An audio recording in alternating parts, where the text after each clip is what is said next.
August 7th, 1942. 8 SBD Dauntless dive bombers circled above Tulagi in the Solomon Islands, their crews scanning the jungle below for targets. Aviation Radioman, 3rd class.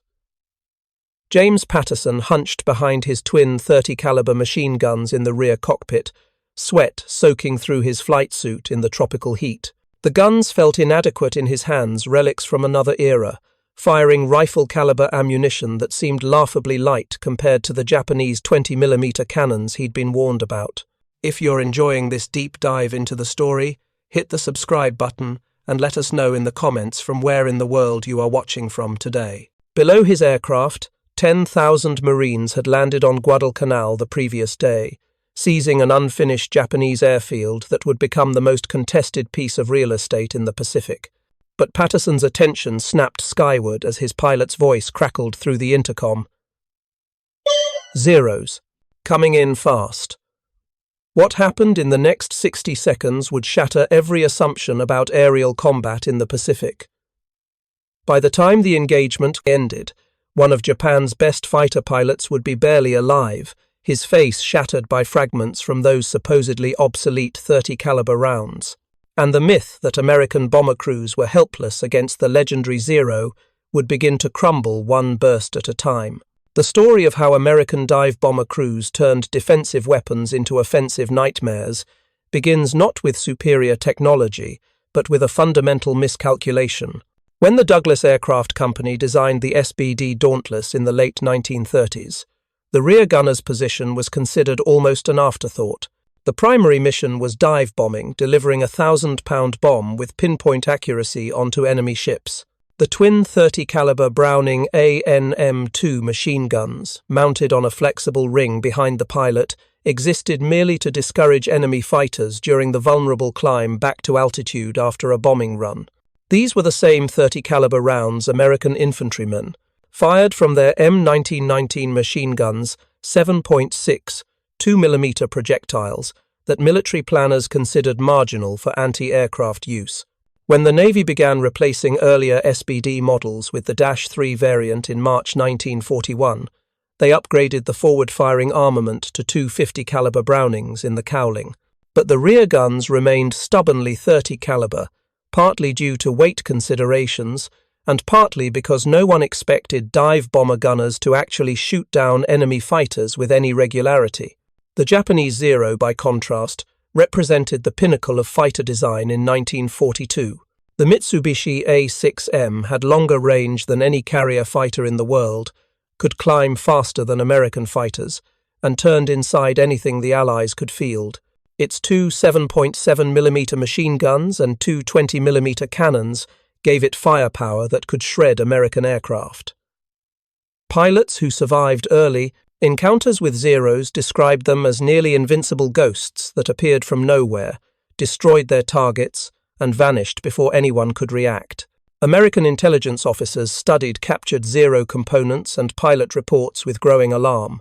The Japanese fighter's light weight gave it extraordinary maneuverability, and its long range meant it could escort bombers all the way from Rabaul to Guadalcanal, a round trip of over 1,000 miles.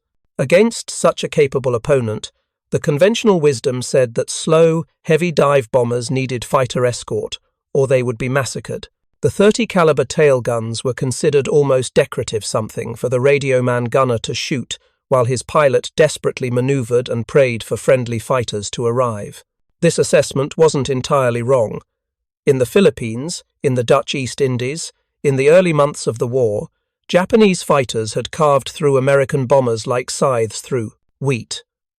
The Buffalo fighters defending Singapore had been slaughtered. The P-40 Warhawks in China survived only by adopting hit-and-run tactics that avoided dogfighting. By the summer of 1942, the Zero's reputation had achieved mythical status. It was faster, more maneuverable, longer-ranged, and better armed than anything America could field. But this reputation contained a fatal flaw that American dive bomber crews would learn to exploit. The Zero achieved its legendary performance through radical weight reduction. Its fuel tanks weren't self-sealing. A single incendiary round could turn them into flying torches. The airframe itself was built light, trading durability for performance. In the hands of Japan's superbly trained pre-war pilots, these compromises didn't matter. They simply didn't get hit. The SBD Dauntless embodied the opposite philosophy. It was built like a flying tank. The pilot sat behind an armoured pilot bulkhead. Self-sealing fuel tanks lined the fuselage. The airframe could absorb tremendous punishment and keep flying. Combat after combat would prove that an SBD could take 15 minutes of sustained fire from a zero and still make it home. But this ruggedness came at a cost. The Dauntless was slow, with a top speed of just 252 miles per hour. It couldn't outrun a zero, couldn't outclimb a zero, certainly couldn't outturn a zero, which meant that when zeros attacked, SBD crews had exactly one option: turn toward the threat and shoot back. Those 30 caliber tail guns became the thin line between survival and death. Aviation Radioman 3rd Class Harold Jones didn't know any of this theoretical doctrine as he sat in the rear cockpit of his SBD on August 7th. He knew that zeros were supposed to be nearly impossible to shoot down. He knew that his twin 30 calibers felt puny compared to the cannon shells that Japanese fighters could pump into his aircraft. And he knew that the aircraft diving toward his formation from above wasn't slowing down to identify targets. It was committed to an attack run. The Zero pilot was Petty Officer 1st Class Saburo Sakai, a combat veteran with 50 confirmed kills. He had flown against the Chinese, against the British, against the Dutch. He had attacked Darwin, Australia, and watched his cannons tear American fighters apart. As he nosed his Zero over into a diving attack on what he believed were 4F Wildcat fighters circling below him, he expected a brief, decisive engagement. His wingman followed obediently, and together they screamed down toward the American formation at full throttle. Sakai's first indication that something was wrong came when he closed to 100 yards and could finally see his targets clearly through his gun sight. These weren't stubby Wildcat fighters, they were SBD dive bombers, their greenhouse canopies and long noses unmistakable. But he was already committed, his finger tightening on the trigger, his mind calculating the deflection needed to riddle the nearest Dauntless with 20mm shells. Then the Americans opened fire, and Sakai's world exploded. 8 SBDs meant 16 30 caliber machine guns, all of them swiveling toward the diving zeros and erupting in synchronized fury. The mathematics were brutal. Each gun fired between 1,200 and 1,350 rounds per minute, depending on the variant. Across 8 aircraft, that meant more than 10,000 rounds per minute, converging on the space Sakai was diving through. The sky filled with tracers, every 5th round glowing red as it streaked past. Aviation Ordnanceman 2nd Class. Harold Jones had Sakai's Zero directly astern at 100 feet when he pressed his triggers. His twin 30 calibers came alive, their combined rate of fire turning the air between his aircraft and the Zero into a wall of lead and tracer. At that range, against an unarmored target, even rifle-caliber bullets became devastating. Jones would later describe what he saw. His cockpit exploded, the canopy tore, and something flew out. I could see his face clearly, his body and head forced back against the headrest of the cockpit. The burst lasted perhaps 2 seconds, 40 to 50 rounds from Jones's guns alone, but multiple gunners were firing at Sakai simultaneously. Bullets shattered his canopy glass, sending razor-sharp fragments into his face and chest. A round struck his left leg, another hit his elbow. One tracer round missed his right eye by less than an inch, melting the rim of his goggles and searing his face. The cumulative impact of dozens of hits in less than 2 seconds overwhelmed even Sakai's legendary skill. The Zero climbed vertically in an uncontrolled zoom, trailing smoke. Sakai, barely conscious, blood pouring down his face from multiple wounds, somehow managed to level out and turn toward home. His wingman, watching it in horror, broke off the attack immediately. The 8 SBDs continued circling, their gunners scanning for more threats, their pilots professional enough not to chase. They had jobs to do, targets to hit on Tulagi below. But they had just demonstrated something that would echo through the rest of the campaign. Dive bomber gunners weren't helpless. Sakai's 4-hour flight back to Rabaul would become legendary in Japanese naval aviation, a testament to incredible willpower and skill. But his survival should not obscure the central fact. He had attacked what he thought were easy targets, and instead flew into a buzzsaw. The supposedly obsolete 30 caliber guns had nearly killed one of Japan's best fighter pilots. And this engagement was just the beginning. The incident involving Sakai on August 7th was dramatic, but it was also instructive. It revealed several crucial factors that American dive bomber crews would exploit throughout the Guadalcanal campaign. First, the SBDs. Rear-facing guns had clear fields of fire that allowed gunners to engage attacking fighters from dead astern, exactly where most fighter pilots preferred to attack from. Second, the twin-gun mounting meant twice the firepower and twice the chance of scoring hits. Third, and most importantly, the Zero's lack of armor meant that even rifle-caliber rounds could inflict devastating damage if they connected. But turning these advantages into consistent results required training, discipline, and courage that most crews simply didn't have when the campaign began. Aviation Radioman gunners in 1942 received shockingly minimal preparation for combat. Many arrived at Henderson Field having never fired their guns at an aerial target. They understood radios, that was their primary job description, but gunnery training was often limited to a few hours of ground instruction and perhaps some shooting at towed targets if they were lucky. John Slim Moore, who flew as a rear gunner with Bombing Squadron 8 during the campaign, later recalled with dark humour that he received no formal gunnery training whatsoever before being assigned to a combat squadron. His pilot, Lieutenant Ray Davis, took it upon himself to teach Moore how to use the guns, how to lead a target, and crucially, how to actually fly the SBD in case Davis was killed or wounded. This informal pilot-to-gunner training probably saved more lives than any official program. The rear cockpit of an SBD was a cramped, challenging workspace.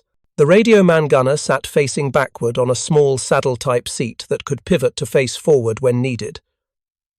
The twin 30 caliber guns were mounted on a rotating ring with a rudimentary sight.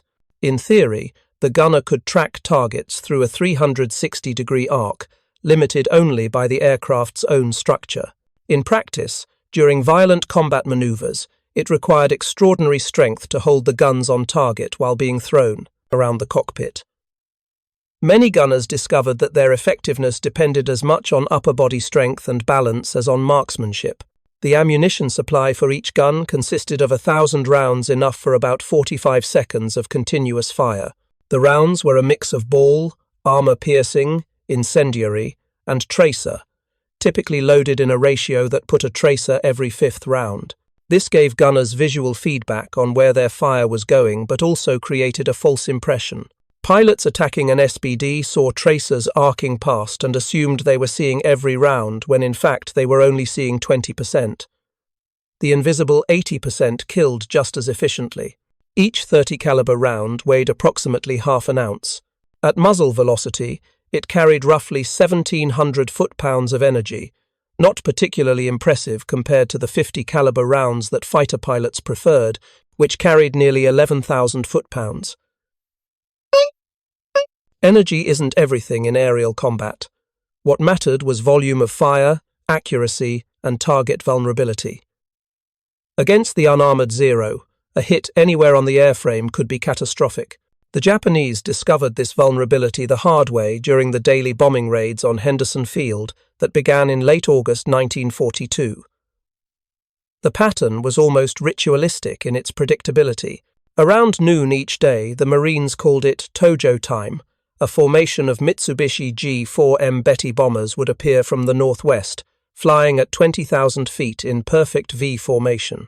Their escort consisted of 20 or more Zeros, cavorting in three-plane sections nearby, ready to pounce on any American fighters that rose to intercept. The Bettys themselves were formidable aircraft long-range twin-engine bombers, capable of carrying substantial bomb loads. But they shared the Zero's design philosophy: extreme range through reduced weight, which meant minimal armor and unprotected fuel tanks. American pilots called them flying Zippos, because they ignited so easily when hit. Their defensive armament consisted of 4 to 6 20mm cannons and 7.7mm machine guns in various positions, but these were manually aimed and relatively ineffective against modern fighters. The Henderson Field defenders developed a system born from desperation and refined through bloody experience. Australian coast watchers stationed on islands north of Guadalcanal, men living in the jungle, hiding from Japanese patrols, operating clandestine radios provided the first warning. 24 bombers heading yours. A crackling voice would report from Bougainville or New Georgia, giving course and altitude. This intelligence bought the Americans precious minutes to scramble fighters and get SBDs airborne or hidden in revetments. But fighters were always in short supply. On a good day, Henderson might have 20 operational Wildcats. On bad days, after a night bombardment by Japanese battleships or a particularly effective bombing raid, there might be 7, which meant that SBD crews often found themselves doing double duty, bombing Japanese positions in the morning, then joining the fighter patrol in the afternoon to intercept the noon raid. Lieutenant Commander James Lee, commanding Scouting Squadron 5, recognized that his SBDs could contribute to air defense even without bombs. The aircraft were already airborne for patrol duties, watching for Japanese ships approaching Guadalcanal.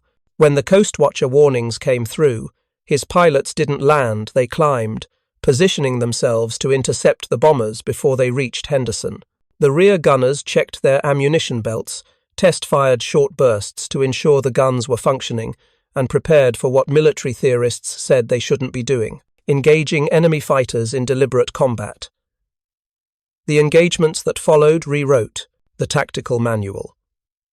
On August 24th, during what became known as the Battle of the Eastern Solomons, SBD crews from Enterprise and Saratoga found themselves in swirling dogfights with Zeros. Lieutenant Junior Grade Stanley Swede Vatarsa and his Radioman gunner were jumped by 3 A-6M fighters while on anti-submarine patrol. Conventional wisdom said they were dead. Instead, Vatarsa turned into each attack, using his forward-firing 50 calibers while his gunner hammered away with the 30 calibers. When the engagement ended, Vatarsa had shot down 2 Zeros with his forward guns and actually cut the wing off a third in a head-on pass. His gunner damaged at least 1 more. For this action, Vatarsa received the Navy Cross. The mathematics of these engagements revealed a troubling pattern for the Japanese. Zero pilots approaching SBDs from the rear, the classic fighter attack position, found themselves flying into concentrated defensive fire from multiple aircraft. The bomber crews had learned to fly in mutually supporting formations, their gunners covering each other's blind spots. A Zero pilot trying to single out one Dauntless for attack might face fire from 3 or 4 gunners simultaneously. The convergence of multiple 30 caliber streams created a killing zone that even the most skilled pilots learned to respect. At the Battle of the Coral Sea in May 1942 before Guadalcanal, but instructive for understanding SBD capabilities. Ensign John Lepler and his gunner, Radioman 3rd Class John Liska, demonstrated the full potential of aggressive dive bomber crews. During a single mission, Lepler shot down 4 Japanese aircraft with his forward guns, while Liska claimed 3 with his tail guns, 7 total kills for 1 2-man crew. This was no longer defensive fire. This was offensive aerial combat by bomber crews who refused to be victims. The key to their success lay in understanding what the 30 caliber guns could and couldn't do. They couldn't outrange the Zero's 20mm cannons. Those had an effective range of 400 to 500 yards compared to the 30 caliber's 300 yards. They couldn't punch through heavy armor, but the Zero didn't have heavy armor. What they could do was put enormous volumes of fire into vulnerable areas: engine cowlings, fuel tanks, cockpits, control surfaces. A single 30 caliber round through a fuel line meant the Zero had perhaps 10 minutes before the engine seized. A round into the oil cooler meant the same result, just slower. And a round into the pilot himself meant immediate mission kill. Japanese fighter pilots began reporting a disturbing phenomenon.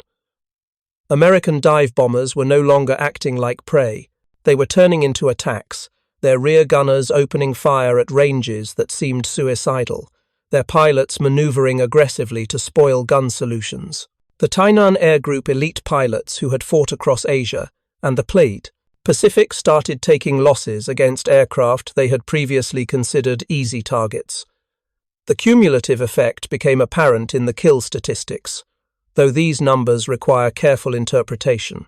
The Cactus Air Force, the collective name for all Allied air units operating from Henderson Field, claimed approximately 250 aerial victories between August and November 1942.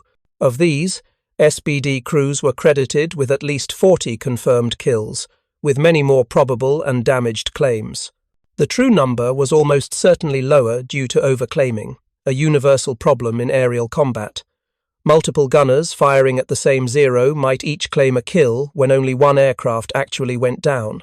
Atmospheric conditions over Guadalcanal meant that smoke trails from damaged aircraft could be mistaken for fatal hits. If you find this story engaging, please take a moment to subscribe and enable notifications. It helps us continue producing in-depth content like this. But even accounting for overclaiming, the pattern was undeniable. Dive bomber crews were shooting down enemy fighters in numbers that shocked both sides. Aviation Radioman gunners who survived the campaign compared notes and refined their techniques. They learned to conserve ammunition, firing in short, aimed bursts rather than long sprays. They learned to track targets smoothly, leading them properly rather than hosing the sky with fire. And they learned that courage often mattered more than marksmanship. Forcing a zero pilot to break off an attack run by putting tracers near his canopy was just as valuable as actually hitting him. The living conditions on Guadalcanal amplified the stress of aerial combat. Pilots and air crews lived in mud-floored tents in a flooded coconut plantation nicknamed Mosquito Grove. Nearly everyone contracted malaria, dysentery, dengue fever, or fungal infections.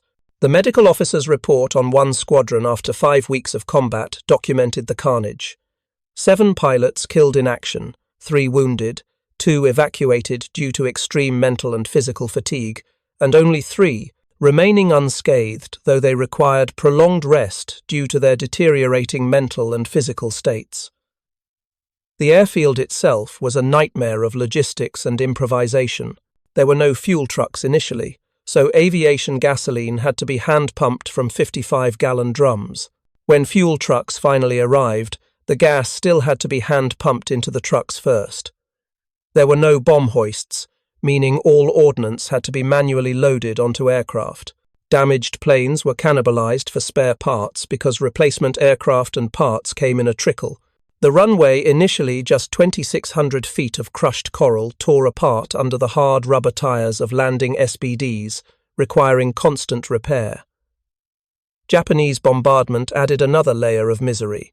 The airfield was shelled regularly by Japanese artillery during the day and by warships at night. The worst bombardment came on the night of October 13th to 14th, when 2 Japanese battleships fired more than 700 14-inch shells into Henderson Field in 90 minutes. The barrage destroyed more than half the aircraft on the ground and consumed most of the aviation fuel stockpiles. The next morning, only 7 SBDs were airworthy out of 39. Somehow, those 7 flew combat missions anyway. Captain Joseph Foss, a Marine fighter pilot who would become one of the war's top aces, later described the surreal quality of daily existence. You woke up sick with malaria, ate inadequate food, flew multiple combat missions through anti-aircraft fire and fighter opposition, watched friends get shot down or killed in crashes, and returned to an airfield that might be under artillery bombardment, then tried to sleep through naval bombardment or air raids. The psychological toll was staggering. Men aged years in weeks. The 1,000-yard stare became endemic, and yet they kept flying. In this crucible, the SBD gunners developed a grim professional pride. They weren't fighter pilots, those glamorous knights of the air who got all the press coverage and Navy crosses. They were Radioman gunners, mostly enlisted men, many barely out of their teens, who had signed up to operate radios and found themselves in aerial combat against the finest naval fighter pilots in the world. And they were winning. The Japanese response to these losses revealed how seriously they took the threat. Intelligence reports captured later in the war showed that Japanese fighter pilots received specific briefings about SBD defensive tactics. They were warned not to approach from directly astern unless they had surprise and could fire and break away before the gunner reacted. They were advised to make high-side passes or diving attacks from angles that minimized exposure to tailgun fire. The aircraft that American planners considered marginal for air defense had become dangerous enough that enemy pilots were developing specialized tactics to avoid them. The most remarkable SBD combat achievement came during the Battle of Santa Cruz on October 26, 1942. Swede Vetasa, now flying fighters after his earlier dive bomber heroics, watched as his former squadron mates in their Dauntlesses faced overwhelming Japanese fighter opposition. The SBDs pressed their bombing attacks despite swarms of Zeros, their gunners maintaining defensive fire throughout their dives and pullouts. When the battle ended, American dive bombers had successfully hit the carrier Shokaku multiple times, despite losing several aircraft to fighters and anti-aircraft fire. The Shokaku would be out of action for 9 months. The cost was high. 31 SBDs lost from both American carriers. But the strike had proven that determined dive bomber crews could accomplish their mission even against the most intense opposition. What made these achievements possible wasn't superior technology. The 30 caliber guns were indeed outdated by fighter standards. The U.S. was already transitioning to 50 calibers for most applications.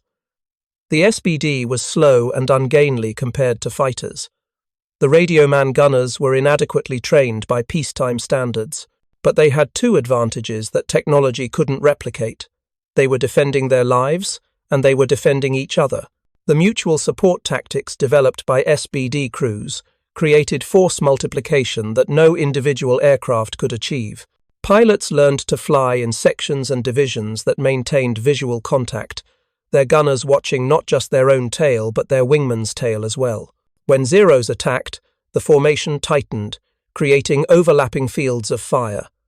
A Zero pilot trying to close on one SBD from behind might take fire from 3 or 4 aircraft simultaneously. This made successful attack runs difficult and dangerous, forcing many Japanese pilots to break off before achieving good gun solutions. The final accounting of the Guadalcanal air campaign reveals numbers that tell competing stories. The Cactus Air Force lost 148 aircraft shot down and 94 airmen killed or missing between August 1942 and January 1943. An additional 43 planes were destroyed on Henderson Field during bombardments, and 86 were lost to operational causes, crashes, mechanical failures, the attrition of flying worn-out aircraft under impossible conditions. During that same period, U.S. Navy carriers supporting the campaign lost 49 planes in combat, 72 destroyed on their ships, and 184 to operational losses. Against these losses, American dive bomber and torpedo bomber crews were officially credited with 138 aerial victories. The SBD Dauntless alone accounted for the majority, a stunning achievement for an aircraft designed to drop bombs on ships, not dogfight with fighters. Of these victories, 106 were claimed against Zeros specifically, 88 in 1942, 13 in 1943, and 5 in 1944 as the campaign moved northward and the SBD gradually gave way to more modern aircraft. These numbers suffer from the inevitable overclaiming that plagued all sides in aerial combat. Historian John Lundstrom's meticulous research comparing American claims against Japanese loss records suggests that actual confirmed kills were roughly 50 to 60% of claimed totals. But even applying this correction, the conclusion remains inescapable.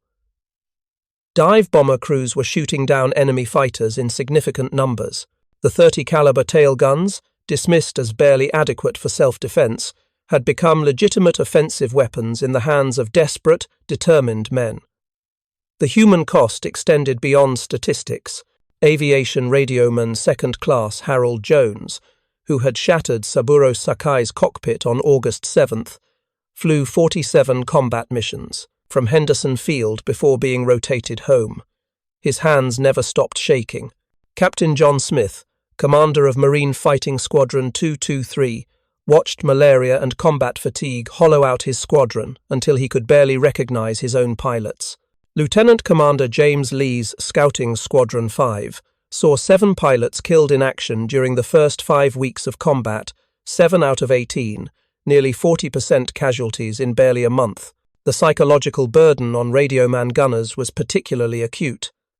Fighter pilots at least sat facing forward, controlled their own destiny, made their own tactical decisions.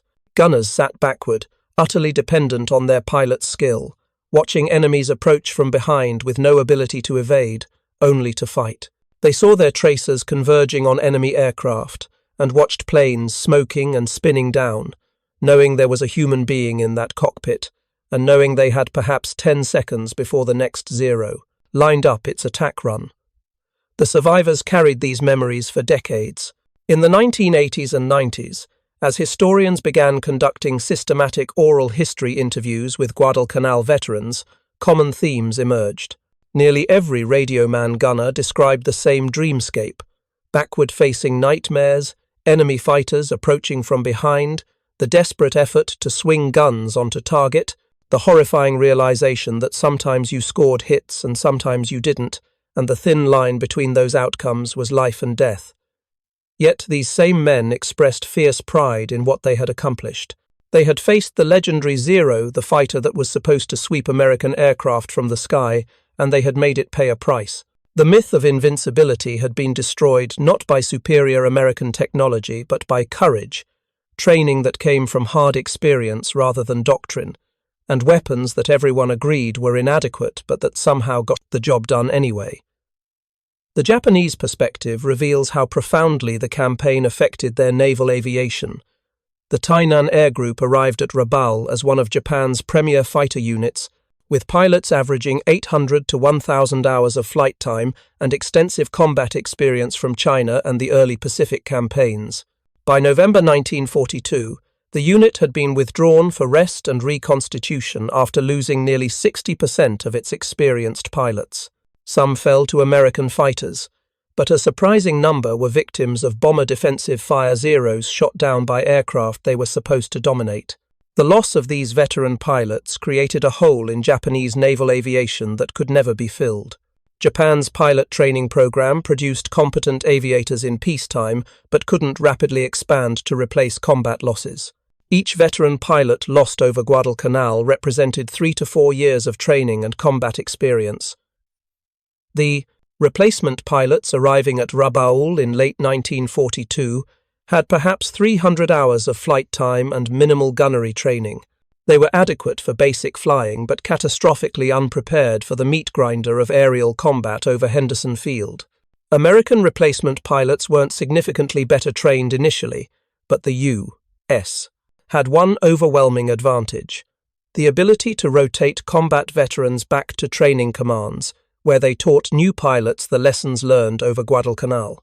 Marine Captain Marion Carl, who shot down 18 enemy aircraft during the campaign, spent 1943 and 44 teaching fighter tactics at Pensacola and El Centro. His students learned not from theoretical doctrine, but from a man who had survived 3 months of daily combat. The Japanese had no equivalent system. Their doctrine kept veteran pilots in combat until they were killed or too wounded to fly. The technical lessons learned from the 30 caliber guns' surprising effectiveness influenced later American aircraft design, though not in ways that would be obvious to casual observers. The Navy didn't suddenly decide to arm all bombers with 30 caliber guns. They continued the transition to 50 caliber weapons that had been planned before the war. But they did recognize that bomber defensive armament deserved serious attention, and that twin-gun installations provided significantly better results than single guns.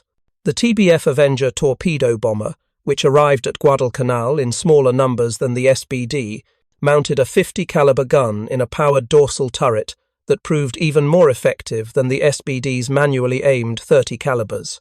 More importantly, the campaign validated the concept of aggressive bomber defense. Training programs for Radioman gunners expanded significantly in 1943, with dedicated gunnery schools teaching deflection shooting, range estimation, and crucially the psychological preparation for combat. Mock dogfights with fighters playing the role of attackers gave gunners realistic practice. The informal, learn-by-doing approach that had cost so many lives at Guadalcanal gradually gave way to systematic training that produced competent aerial gunners who understood their role in the aircraft's survival. The SBD Dauntless itself continued serving through 1944, gradually replaced by the larger SB-2C Helldiver, but it remained beloved by the crews who flew it.